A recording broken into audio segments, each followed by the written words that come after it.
Hello, ladies and gentlemen. Welcome to another edition of The Game Changer. I'm indeed your host, Nate the Effin' Great. And this is going to be a bit of a different episode because here's the thing. I just recently watched the Jim Carrey version of The Grinch in its entirety, and it got me to thinking that now we've had 3 iterations of The Grinch. And really the question is, which one of these Grinches is the best? Which one of these is the better one?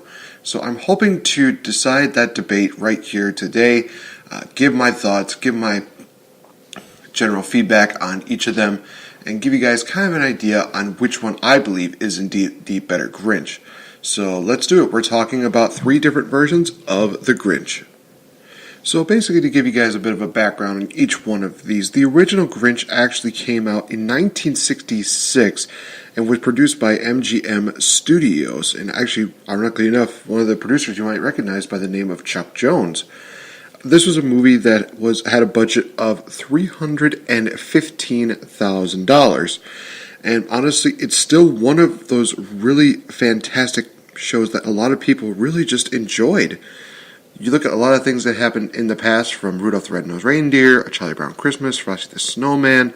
They definitely are in line with The Grinch as being some of, if not one of the best Christmas specials of all time.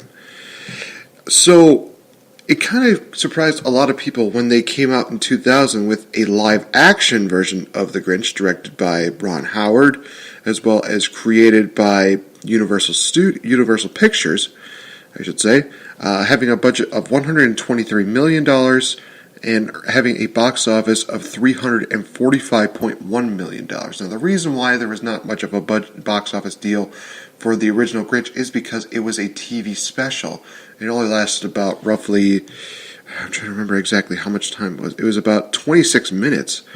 Then you go into the live action Grinch, and this was about 105 minutes. So definitely they had a lot more to expand upon. Then you fast forward about 18 years later, and we have just The Grinch, which was created by Universal Pictures again, but also Illumination. So a lot of people definitely know that they are trying their best to make a little more of a cartoony feel, and it's at a budget of $75 million with a running time of 86 minutes, and get this, you guys, a box office of $325.2 million. So honestly, it is getting up there as being one of the highest grossing Grinch movies of all time. So, with that being said, it's one of those very interesting things to really talk about. So let's just go right into it. So I'm basically going to be doing a triple threat deal in which I have 4 different categories, which I'm going to rate these on. And I'm going to give you guys my thoughts and my feedback on them, as well as give a point to the one that I think best, hits the nail on the head when it comes to that. And then, but at the end, hopefully we will decide which one is indeed the best Grinch. So, without further ado, let's do it. So we start off with the story. The original story, the one that happened in 1966, based off of the best-selling book by Dr. Seuss. It became a reality, and it's basically a simple story. A creature who hates Christmas, hates seeing people happy, is just deciding, hey, I want to steal Christmas and I want everybody to feel as miserable as I do. He succeeds in that, but he does not steal the spirit of Christmas. He doesn't steal the spirit of the holidays. So he ends up feeling and realizing that, hey, maybe there's more to Christmas, more to the holiday season than just gifts. Maybe there's more to it than just, all the material things. There's more to it than that. It's about something more. And that's one of the things that I think really hits home when it comes to this absolutely phenomenal cartoon special, is the fact that it reminds us that, hey, Christmas is more than just about presents. It's more about the gifts, the wrapping, the fancy lights, and the costumes, and everything like that. It's about, family. It's about being happy during this time of year. That's what Christmas is all about. I'm getting a little sidetracked, but anyway, That is basically essentially what the original story came about to doing. Now, when we move to the live action one in 2000 with Jim Carrey, they do indeed still keep a lot of what the original had, but they also decide to add some little notes here and there about, hey, some people probably want to know, where did the Grinch come from? Why does he hate the Who's? Building off of that, and I think they do a pretty good job of doing that. I think that the only issue with that is the fact that sometimes they get a little wrapped up in realizing that, that, hey, we're focusing so much on the Grinch that we're kind of taking away from the original story. For the most part, you definitely know the story is that, the Grinch, I will say this, in the live action one, he was an accident. And some people can fight me on that, but let me explain before you judge me. So basically, when you remember when Cindy Lou was talking to the old biddies, and they were mentioning where the Who's came from, they're coming on in the skies and like these little baskets with umbrellas. There was like a strange wind that blew, and that brought the Grinch to Whoville. So in essence, it's kind of one of those things where it's like, well, he is kind of a bit of an accident, because the wind definitely blew a different direction on that night, so that's why the Grinch ended up in Whoville. He grew up, and he was ridiculed and made fun of as a child, and that essentially caused him to hate the Who's and hate Christmas because it happened during that time. It is kind of one of those things where it makes sense, though, from a logical standpoint. And then, of course, we end up having him trying to embrace a little bit of the Who's, but they ridicule him again. He goes back to being hateful. He steals Christmas, and then he, in the end, gets accepted by the Who's for who he is. So it's kind of a nice little story there. When we go to the new one that just came out, the animated one, we essentially still have the same thing. He doesn't really get ridiculed as much as a child. It's kind of one of those things where it seemed like nobody wanted him, so therefore he doesn't want to be a part of that, which again is still a logical state of view, but I think it definitely does take away from the original just a bit. So honestly, you guys, like I said, it's kind of the same story, kind of having the same ending. So to be honest, this was kind of a no-brainer for me. I had to give it to the original because it came with the original story. It's very easy to follow. It's one of those stories that just is very hard to just overlook and say that, oh, this one did it better, this one did it better. These stories wouldn't happen if it wasn't for the original. So, point goes to the original Grinch. All right, so now we go into point round number 2, in which we'll be talking about the supporting cast.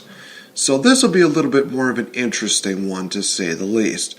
In the original, there's not too much of a supporting cast. You kind of look at it, the only two characters that are kind of highlighted here are, I guess you could say, Max as well as Cindy Lou, who has maybe a couple lines in there. But other than that, there's really nothing that much to support the Grinch. Grinch is kind of on his own, which is not a bad thing. It's just one of those things where it's just like, it's too much focus on that. But again, it was 1966, and this was what they had to work with, so I can give them the benefit of the doubt as far as that goes. You go to the live-action Grinch, there's a bit more of a supporting cast. The characters that are involved, mainly the Who's, as well as, Max, they basically do their job in supporting the Grinch and also really giving him more motives to do the things that he does. I mean, the mayor of Mayhew is the reason why the Grinch hates Christmas. He's the reason why he hates the Who's. And, you also have Cindy Lou who, geez, I'm going to be so wound up on all saying Who so much. That basically, she is there to really find out, the true meaning of Christmas. And that's kind of something that's very interesting. She tries doing it through any means necessary, also incorporating the Grinch into the Whobilation, which was kind of a very interesting story in and of itself, but I digress. You have a couple other random characters, Martha Mayhew, who's kind of the love interest, if not kind of a supporting character, who gives a little bit of beacon of hope for the Grinch to achieve true happiness, in my opinion. You also have the parents of Cindy Lou, who just are kind of like typical parents. The dad is kind of stressed out, and he's also trying to just make everybody happy, but in the end, he realizes that, the one thing that makes him happy is indeed his family. So it's kind of a nice story there. Max is kind of this just there. I mean, you have to realize it's a real life dog. He's not exactly going to just be, talking or anything like that. He's not going to do a full embrace of the character. Dogs are going to do what dogs do. All right. So then we go on to the final version, which is, of course, the animated version.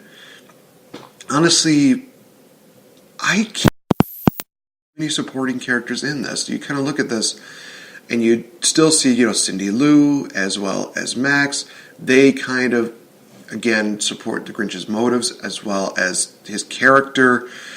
Cindy Lou has her own character and her own story of basically trying to find something that would make her mom happy, which is not a bad thing. It's just kind of one of those things where it's like, it doesn't really stem too much into the story. A lot of the other Who's are just kind of there. Keegan Thompson plays this Who that tries to be buddy-buddy with the Grinch. The Who's in the town are a little more embracing of, of the Grinch. They kind of see him more as just a random guy who's just kind of there. It kind of is what it is. It's not one of those things where I would just say like, oh, hey, he's a foul one, he's a crazy one, he's one of those blah blah blah. He's just kind of one of those characters that's really there, and he's kind of like the outcast, sort of. It's not like in the live action one where they basically treat him like he is a threat, like he is a creature that, will threaten their Christmas. So, with that being said, I have to give it to the live action one, because again, they support the Grinch, they give him motives, they give him reasons to be what he is, and it's just a kind of a bright and colorful cast, even though, God help us, those random deals where it looks like their upper lips are swollen and their noses are weird. The makeup deal was just a weird choice. There's a reason why people loved Cindy Lou Who more, because she didn't look like she was going to try and steal your soul. I'm just saying. Alright, so the next one that we have is the design here. What I mean by design is, sometimes it could be the background, sometimes it could be essentially the backgrounds is what I'm talking about. And honestly, guys, it seems like an easy pick to go with the original, because the original has moments where it can be bright and colorful, and it can be just a bit dark. But there are two other movies that do a better job at that. The live action one does a great job of creating it definitely, the live action one I think is a bit more darker. You definitely do see the dark colors. You do definitely see a little bit more of a darker tone to the movie. It is one of those things that you look at and it's like, okay, it definitely gives a different perspective on the Grinch.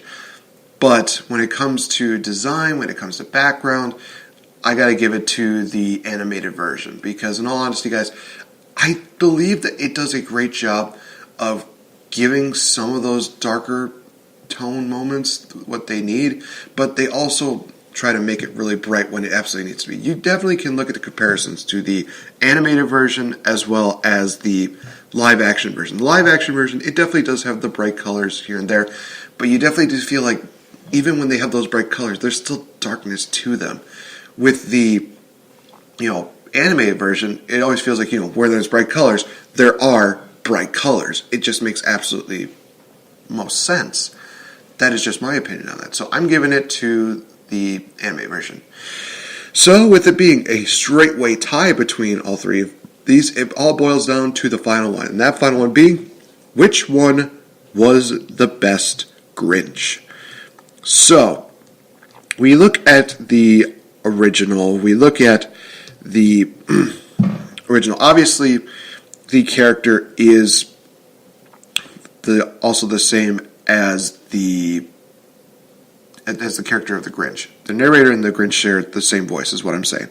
Boris Karloff, who does a fantastic job of not only narrating but also playing the Grinch. He does a fantastic job of just creating this character, and he's always got this. He's got this evilness to his voice. You can definitely hear it in him. You definitely do see the progression throughout the movie where, He can definitely be a bit light-toned, but he can also be very evil and maniacal. It's just a very well done Grinch, and one of the hardest to top. So this is going to be a very hard contender to knock off. Now you go from that to the Jim Carrey version. Jim Carrey does his best in every role that he plays. I guarantee you that he does that. And this is one of those movies that I've talked about in the past. When you look at a movie like Cat in the Hat, Mike Myers, he's wearing that same suit like Jim Carrey was. The thing was that Mike Myers felt more constricted. With the Jim Carrey version, he definitely embraced the costume. He had to go through at least 6 to 8 hours of costuming, and he has to take this training from a CSI agent to basically be shown, hey, here's how you get the patients through the thing. This is how you are able to get through this without going absolutely bananas, absolutely bonkers.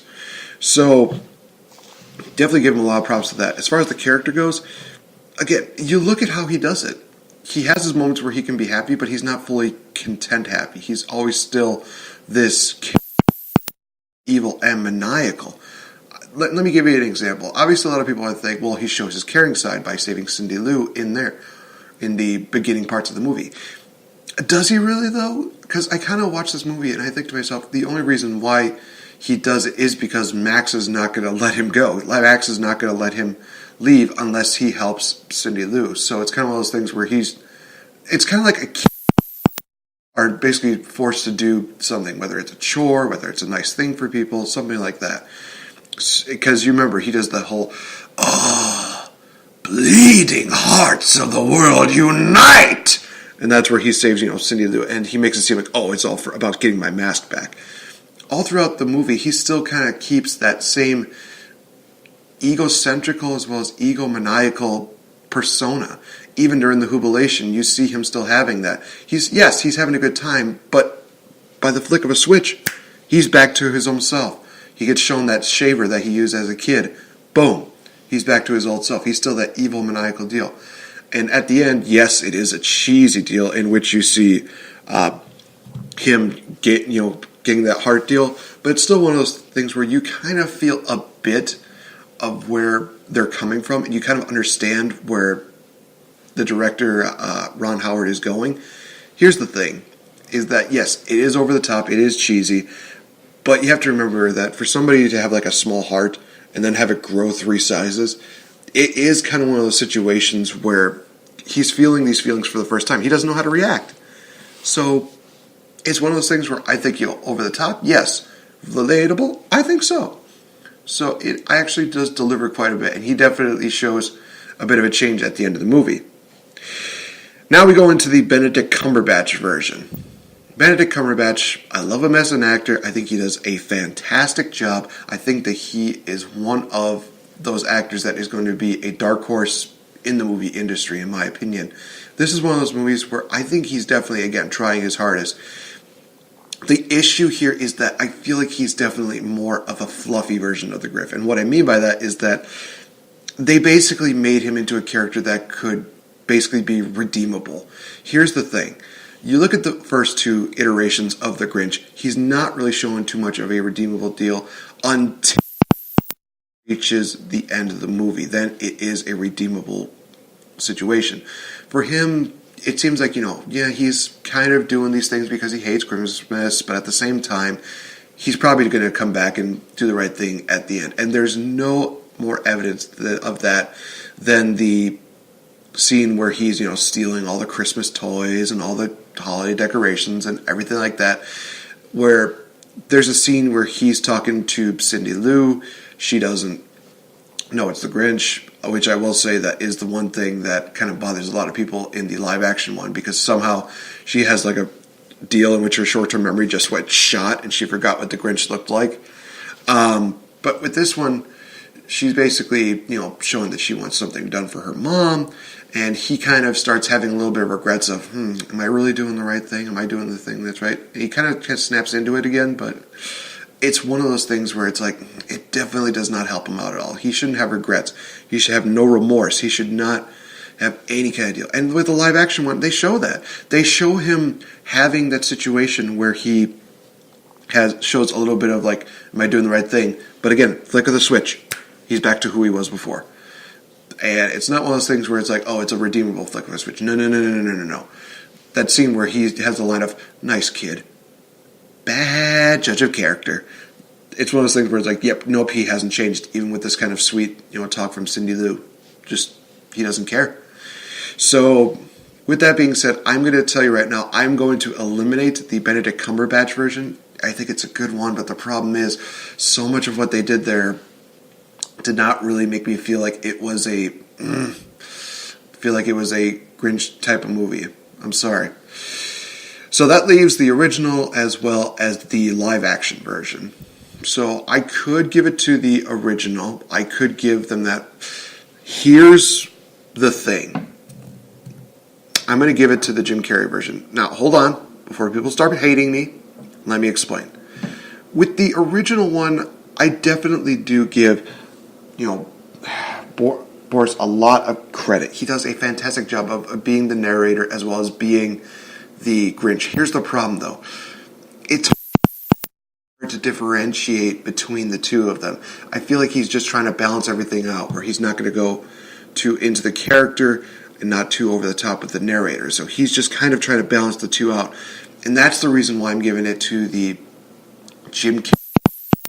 With the Jim Carrey version, he's focused on that character. He's focused on being that character, bringing him to life, and creating this character so that it can have a form of its own. So that's my opinion on it. So guys, in my opinion, the best Grinch is indeed the live-action Grinch in 2000. And it's still the highest-grossing Grinch movie right now, but that could change in a matter of weeks. You never know. There's a lot of people that are still going to see the Grinch, and there are people that still love to see the Grinch. It's one of those movies that does a fantastic job. But here's the bottom line when it comes down to it. Like I said at the beginning of the podcast, these three movies definitely still get across the same message. And that message being that it's about being happy. It's about appreciating the people that are around you. It's not always about the gifts. It's not always about the decorations or the contests or the costumes, the fancy lights. It's never about that. It's about enjoying time with family. It's about having this connection with family, especially during the holidays. That is what Christmas is really all about. And that is what I believe that the Grinch does a fantastic job of reminding us of that lesson. So hopefully you guys enjoy whichever movie that you enjoy. Let me know what you guys think is the better one. Do you think that the original was better? Do you like the Jim Carrey version the best? Or do you like the new recent one that just came out? Let me know what you guys think in the comment section below. I really would love to know your feedback, especially during this holiday season deal. So thank you so much for joining me here. You definitely know where to find me on YouTube, on Spreaker.com, as well as on iHeartRadio, Twitter, Facebook, all in the description below. Thank you so much and enjoy the holiday season, guys. This has been Nate the Ever Great for The Game Changer, and this has been a holiday extra because I can do that. Bye-bye.